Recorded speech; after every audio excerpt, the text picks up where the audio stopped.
Welcome to Are You Killing It, the podcast powered by Peak Performance Partners, where our mission is to help your business achieve success faster. I'm your host, Dr. John Ronaldo, and each week our team of business experts brings you the tools, insights, and strategies you need to kill it in your business. Truly no fluff. We don't rehearse this stuff, guys. We just talk about it, which is cool. Real talk to fuel your growth. So, gentlemen, let's dive in again for another episode. How are you on this fine day? Let's go. We are here. We are here. Let's go. There's trouble. Patrick, there's trouble across the table with us. I'm joined here. The redcoats are coming. The English? Where's Paul Revere?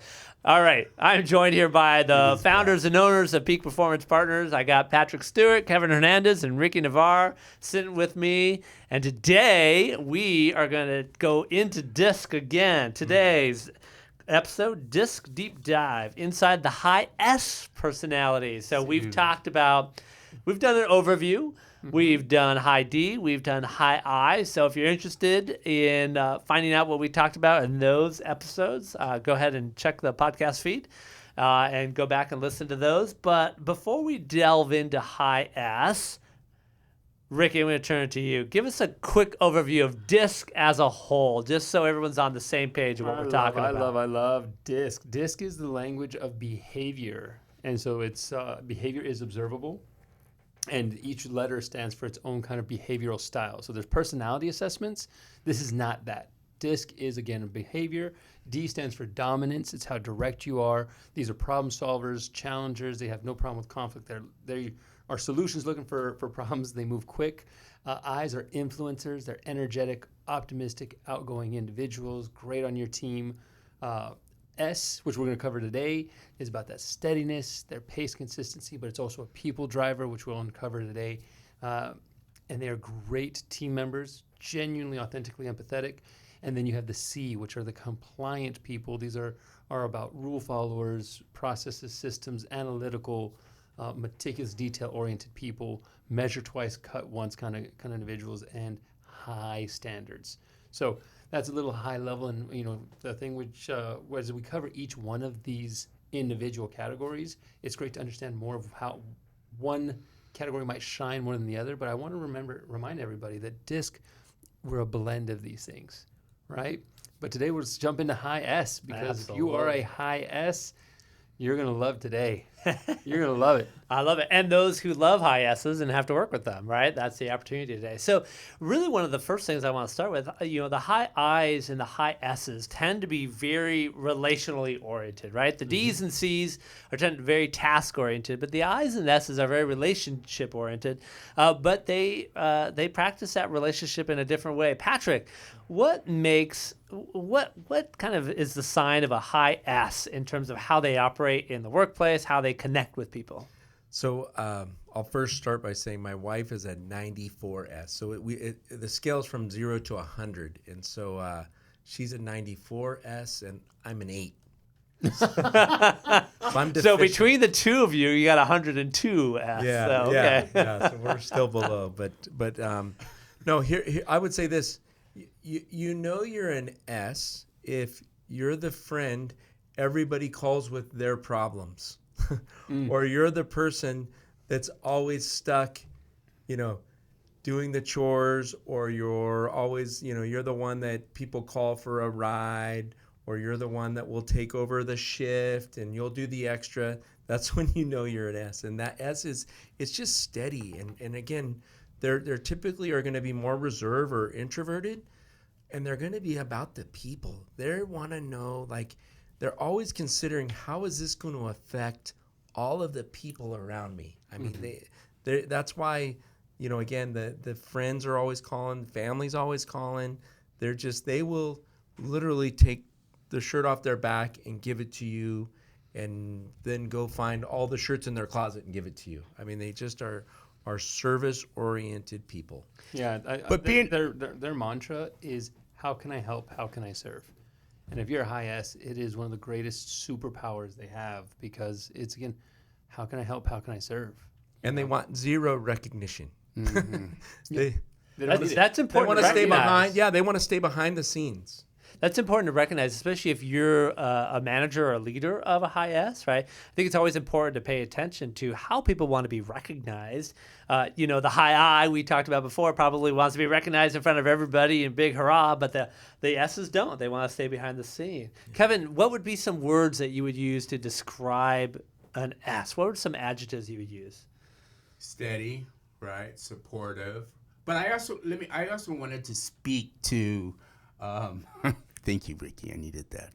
I also wanted to speak to. We talk about high, right? There's some good to like a low S, right? Because I don't know if you realize, but low S's are your best entrepreneurs. They're marketing people. They're product people, and so. Just because you're a low S and I'm a low S doesn't necessarily mean that we're not people supportive, but because low S's are some of your best customer support people as well. That's amazing, right? Because they take care of people. And Yes. It goes back to this whole thing that really every company, every organization needs some of all those behavioral styles. Absolutely. We need D's, I's, S's, Yeah. and C's for different reasons. And customer service is a perfect example of where an S, and there's many places, but where an S can truly thrive because that care for people is so essential. Yes. Yeah. Ricky, we always ask this question, what are some people in popular culture that are out there that people might be familiar with that are high S's? Mr. Rogers. Mr. Rogers is a high S. Okay. Mr. Rogers is a high S. Martin Luther King Jr., another high S. Who else? Mother Teresa, Mother Teresa yeah. was another high S. Yeah. Gandhi. Yeah. Dang, that's some good company. If you're a high S, Yeah. you should be really proud of that, right? Yeah. And as we talk about, right, none of these are good and bad in and of themselves. That's They have exactly good right. traits, Yeah. and they have traits that are challenging, and we're going to talk about some of those types of things. And we always want to start with the good traits, right? What are some of the things? We're going to talk about some of the challenging. So I'm a manager, Patrick, and I've got a high S that I'm working with, and you admitted you're kind of a high D, and high I, so a little opposite spectrum in some way, shape, or form. What are some ways that you might go about in motivating and working with a high S to make sure that they're excelling in the workplace? Yeah, so a high S they don't like change. So they don't and when I say change, even if you say, all right, hey, instead of sitting here, I'm going to have you sit over here right now, it's going to throw them off because they like that steadiness. They like a predictable environment. And to that point, that's why they'll be long-term employees because they don't want to move. They don't want to change. So they'll be there for you nonstop. And so, you also got to understand that they're going to take a little bit longer to process things because they're going to really internalize. And then again, to that point, if you're managing them and if they're managing people, they want to see, hey, we're going to do this new comp plan. Here it is. I want you to roll it out to your team and go over it. And here, I need you to sign off on it right now. They're going to be like, whoa. I don't even know anything about it. How's this going to affect me? What's this going to do for me? And how's this going to affect my team? And I'm going to have to talk to Ricky because I know he's got his wife and 2 kids and he's got 3 dogs. And they like the kind of dog food, and these are the kinds of things that literally is going through their mind in just what I would say a simple comp plan change or a simple benefits change, right? It's simple to you, correct. Right? Yeah. It just is not simple. So they need some time. They need to get more information, and they're gonna take a little more time to make a decision on things, or just for things to grasp and to come in. And especially how that plan will affect other people, right? 100%. In terms of that, which can frustrate kind of a high D or high I who are ready to make decisions right away. It's like, no, this is simple. This is no big deal. Just figure it out. And they're like, no, this does affect people. Mm-hmm. And we need that, right? Because sometimes high Ds, high Is need to slow down a little bit and recognize that the impact that decisions like that can have on other people, right? Yes. In terms of that. So... Oh, can I talk? Yeah, go ahead. No, you're ready to jump in, so jump in. Or eat the microphone. So I wanted to associate some of the high S's with positions out there, if I can, and this might surprise you. So, it may not. HR positions, right, for high S, nursing people, teachers, right, Project coordinators. Those guys, high S is perfect for them for that position. Event planners, operation managers, investment bankers. Does that surprise you? But no, it's relationship oriented, Okay, yeah. right? When you think about an investment banker, right, it's customer service. We've already talked about that, right? The idea of that they're going to be good relational and really listen and ask the question. It kind of goes back to that sales podcast we did a handful of weeks ago, right? In terms of like, ask the right questions to figure out how they really benefit from the features that we've got, right? To go back to that. So, no, that doesn't surprise me at all. It's also why I don't have any of those roles and never will have any of those roles. Because I am not Touché. a high S, right? Absolutely. What are some of the challenges in dealing with a high S, right? And working with a high S? We already talked about how do we motivate them, but what are some of the things that we need to just recognize and pay attention that may be a challenge in working with a high S? Okay, I'll give you when they ask you how you're doing, they are genuinely asking, how are you doing? They're some of the most sincere, empathetic people. And if you are someone who's a high D or high I and who just moves very quickly and you can take that the wrong way and almost take it like they're blowing smoke up up your rear end and just kind of like, hey, it's like, I don't need you to butter me up. No, they're genuinely asking. It's who they are. Yeah, because the high S is a people driver. I's and S's are people drivers. D's and C's are task drivers. So again, they lead with feelings. They need that space to be relational. And if you are a driver and you don't give them that space, that time they need, they will feel railroaded. The other thing is high S's don't like conflict. So high S individual will avoid conflict for peace and to try to keep the peace. And so if you're someone who's kind of on a mission and let's go get it, it could be challenging where you can take their silence for agreement and that they might not necessarily agree with you, which could lead to toxicity or some conflict down the road because they still want to be heard and they will share it with somebody, right? And it might not necessarily be the leader who needs that input or that feedback. Right? Especially if they don't have the trust, right? If you haven't built the trust with a high S so that they can communicate honestly with you that those are the issues. They're harmonizers, right? They're harmonizers. Yeah, they will also do for you before they do for themselves. So here's my point with that. If we're on the Titanic and you were surrounded with a bunch of S's, you got on the rescue boat. You got a before they life did. jacket in it. Yeah, you got a life jacket. And all the high S's died? Wow, this took a dark turn in this podcast. So We didn't say that. We just said that they got on. They let everybody get on first. Then they got on. That's exactly They're still alive. if there's room If on there's there. room. Someone should do I'll a wait for study. the next boat. Someone should do a study on the survivors of the Titanic and see what disc profile they are. Wow, that took a really bizarre turn. So It's real talk. We just bring up whatever it is. Absolutely. It is real talk. It is real talk. There's no doubt about it. So I'm sorry, Estes, you died in the Titanic. So, wow, this is crazy. Patrick, can you bring us back on board here? Yeah, I'm gonna say this.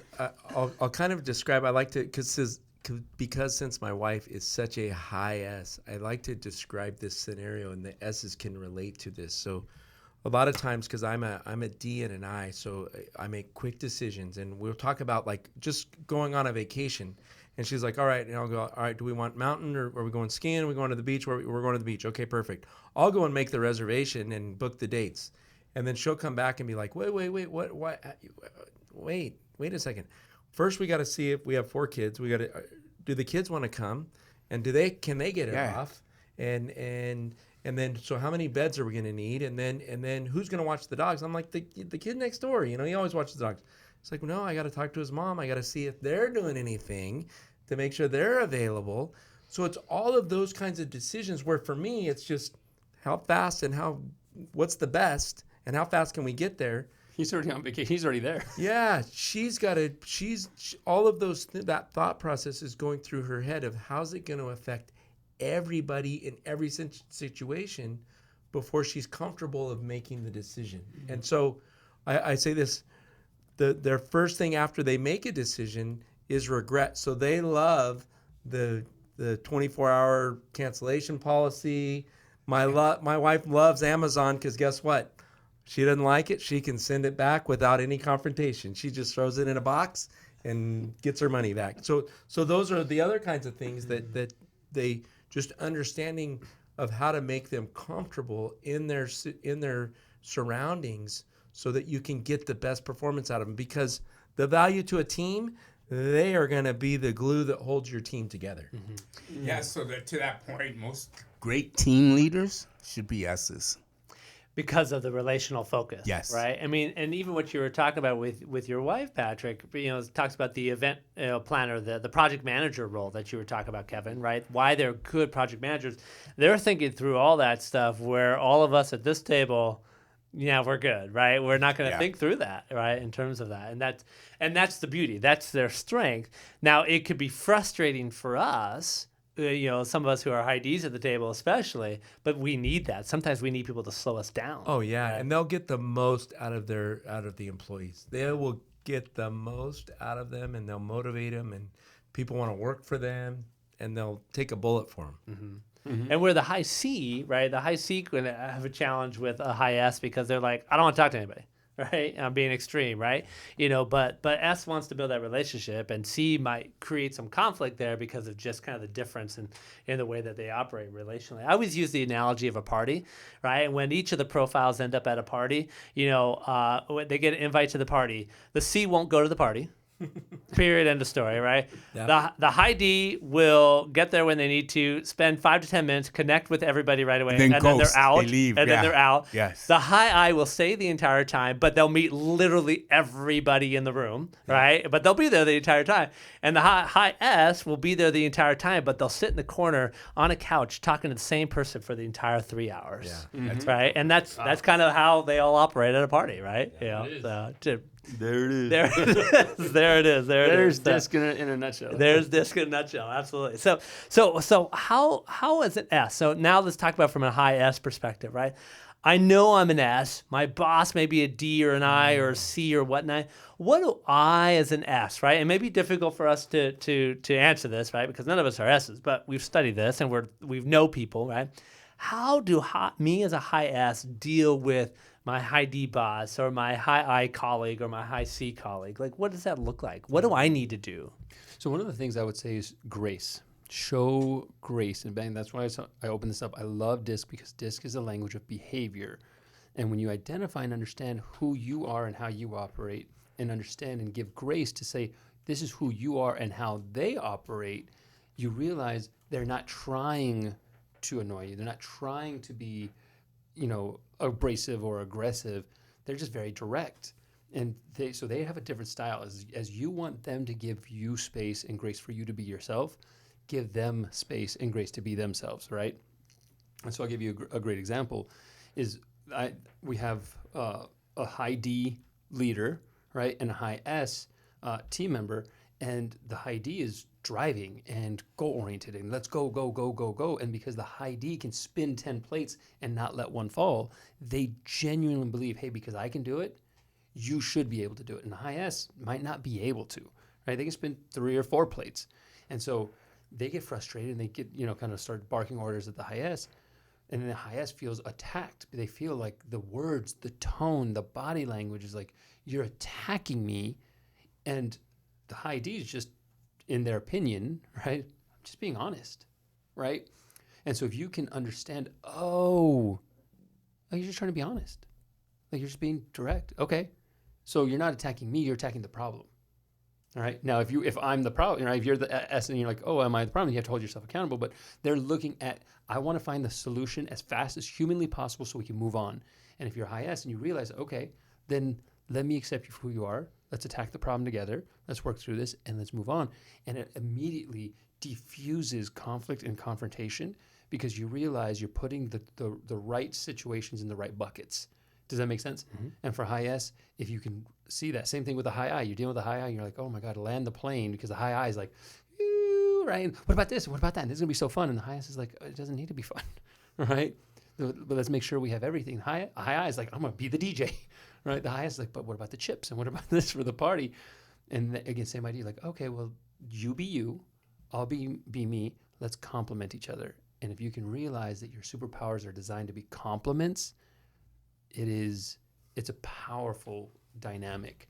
They can open doors rather than close them and create conflict. And that's the power of having teams go through the DISC assessment, having them all do the DISC assessment, and then coming in and doing a debrief. For Ricky, you do a lot of those. I know all of you guys have done those, because it's that knowledge of your fellow teammates that allows you to be much more effective, right? And understand those behaviors. And again, not that we can't change our behaviors, not that the high S can't be a little high I or high C at times. We can all have that ability in some way, shape, or form.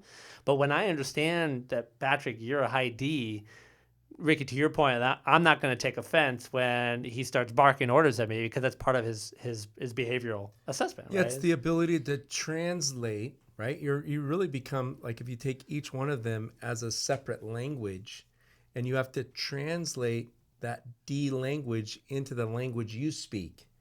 And I think that's the thing, because if you're just saying, well, no, what they said is I'm just translating it in my language, in the S language, everything is SS, and you haven't made that, like, no, when they're not meaning, like, if you said that same statement, you would be meaning something totally different than what they said. And sometimes the S's will be like, I would never say that to somebody. And you're like, yeah, 100% you never would. You know, and because if you said it, you really would not like that person and never want to talk to that person again. So you've got to take that and translate it into your language to go, oh, this is really what they're meaning by what the words that they said. Excellent. And that's part of that education, just learning. Once you start learning about the different styles, it just helps the communication of an organization. And Ricky has said this, right? These behaviors are observable. The more you become familiar with DISC, the more you're like, oh yeah, that he's a high D or she's a high I or whatever, right? And so you can, even if they haven't done the DISC assessment, but you have, right? You can make adjustments to your own behavior and how you relate with people based on just what you are observing about them, and that's power in itself, and that's where the knowledge really comes into play. And there are times that I'm going around and I make jokes about, oh, there's the high D, Ricky's high I is coming out again, ha ha ha, right? That type of thing. But that's when you know that within the organization it's really stuck, and that people understand that. When you can kind of maybe laugh about it, recognize it, and then move through it, and it will actually make your team much more highly functional, right? Yeah, absolutely. Final thoughts on this particular topic? I mean, we can go on and on and on in DISC. I want to just put it in the role of, if you're the owner, you're a small business owner, you're the high S, you lead with that passion. Again, show grace, because not everybody operates the way you operate, and you want people to sometimes slow down, or kind of give, if you can leverage their superpowers, you can be an amazing leader. And somebody, when you started us off, like, who are some of the great high S personalities? Somebody asked me this, and I think I said it on one of our podcasts before. Somebody asked, like, hey, is there any style that's better or worse than the others? And the answer is no, right? The way we are made this way by design. We have our behaviors the way that we're supposed to have. And if you lean into that, you realize, like, Martin Luther King Jr., amazing leader, right? Had an incredible influence. Gandhi, amazing leader, incredible influence, right? But he didn't shut anybody else down to be who he is, right? Or they didn't shut anybody down to be who they are. You can be who you are and leverage and still be that authentic person, and leverage and realize, hey, I need the balance. I don't want everybody to be a high S. I need some high Ds who are going to go and execute and find the problems that I'm not seeing and solve them before I even get to them, right? And so that's understanding that, and back to, like, hey, how do I better serve? Because it's about serving people, learn their language. And each of the behaviors, they're not good or bad, right? They just are. They have challenges that come with them, but they have some good parts that come with it. But really, truly, at the end, like, really, truly embrace authentically what your behavioral style is, because that is a gift and your team needs that, right? And so don't shy away from it. Sometimes we're like, oh, D's, they're crass. Okay, I'm a high D, I better back off. No, that's not what we're really looking for. We want to be careful to not come off as crass, but know that part of that crassness is a superpower. Part of an S's ability to connect and think through all the ways that decision affects everybody is that superpower, even if you get annoyed by it, right? We absolutely need that. And so that's why I think it's really powerful that we know each other's profiles, and we need to make sure that we have all four within our organizations, within our own teams, in terms of allowing us to really move the needle in terms of the business that we're running and to become successful. Yep. There it is. There it is. Done and done. All right. Well, there you go. That wraps up another episode of Are You Killing It? As we continue to provide some content that's hopefully helping you guys out. Feel free to subscribe, follow, and share the podcast with other people. We would super appreciate it. And send heart emojis towards Kevin. I think he would like those heart emojis because, he likes heart emojis. With that said, that was my S coming out. you're because... Yes, it's very relationally. I love it, love it, love it. All right, my friends, that about does it. Thanks so much for tuning in to another episode of Are You Killing It? We'll catch you on the next episode. Ciao.